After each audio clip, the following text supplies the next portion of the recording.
ये है शक्ति अम्मा, जो स्वच्छ गांव मिशन के तहत गांव के लोगों को स्वच्छता रखने और कचरा प्रबंधन के बारे में शिक्षित करती हैं।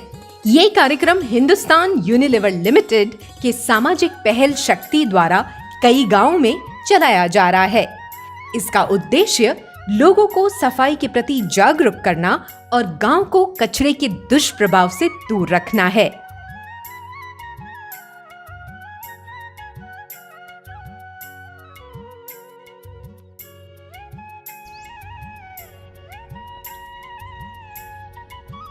गप्पू, गप्पू, जल्दी आओ, शक्ति अम्मा की अगली कक्षा का वक्त हो गया है।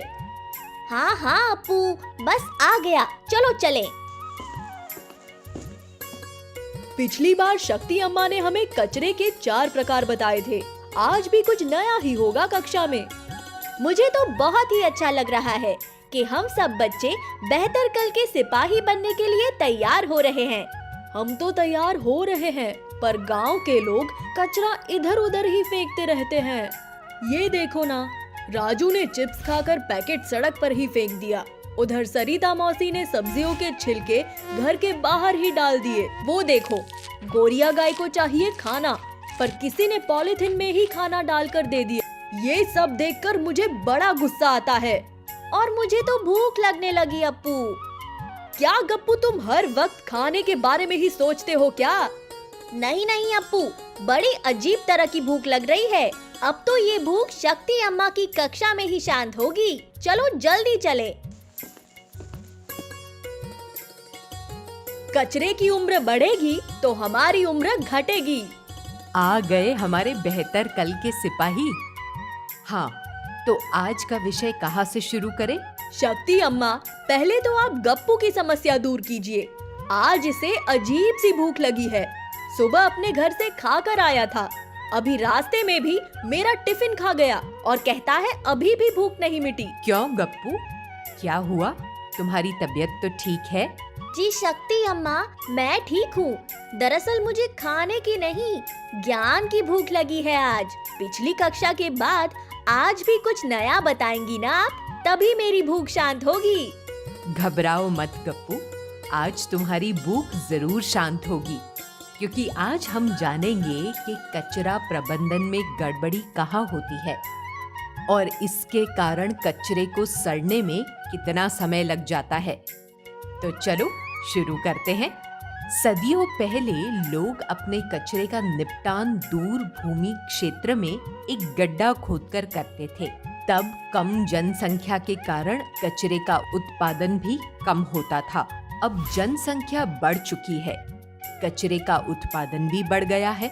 ज्यादा कचरा गैर जैव है, जो आसानी से खत्म नहीं होता और धरती पर अधिक समय तक रहकर प्रदूषण का कारण बनता है।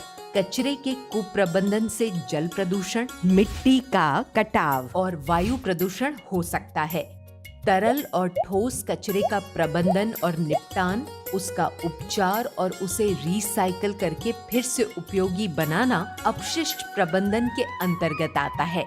और बेहतर कचरा प्रबंधन के लिए सबसे जरूरी है घरों से ही गीला और सूखा कचरा अलग करने की शुरुआत की जाए। ऐसा लग रहा है शक्ति अम्मा कि एक दिन ऐसा आएगा जब कचरा बढ़ता जाएगा और इंसान कम हो जाएंगे। ऐसा दिन कभी ना आए, इसके लिए ही हम आज तैयारी कर रहे हैं, बेहतर कल के सिपाही बनके। अगर हम सब ने मिलकर कचरा प्रबंधन का मूल मंत्र समझ लिया तो भविष्य फिर से सुंदर और हरा भरा हो जाएगा। बिल्कुल सही कहा अप्पू।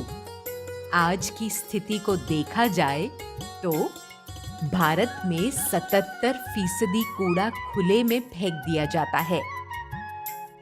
18% की खाद बनाई जाती है और 5% पुनः इस्तेमाल यानी रिसाइकल किया जाता है।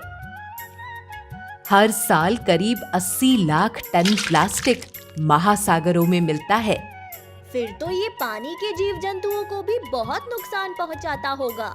हाँ बिल्कुल, और ये नुकसान इसलिए होता है क्योंकि सभी कचरा पूरी तरह खत्म नहीं हो पाता।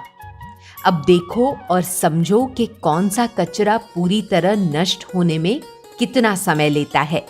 आमतौर पर एक केले के छिलके को सड़ने में 2 से 10 दिन लगते हैं, जबकि एक सेब के छिलके को लगभग 2 महीने, एक संतरे के छिलके को 6 महीने लगते हैं और प्लास्टिक की बोतलों को 450 साल या उससे अधिक समय लगता है।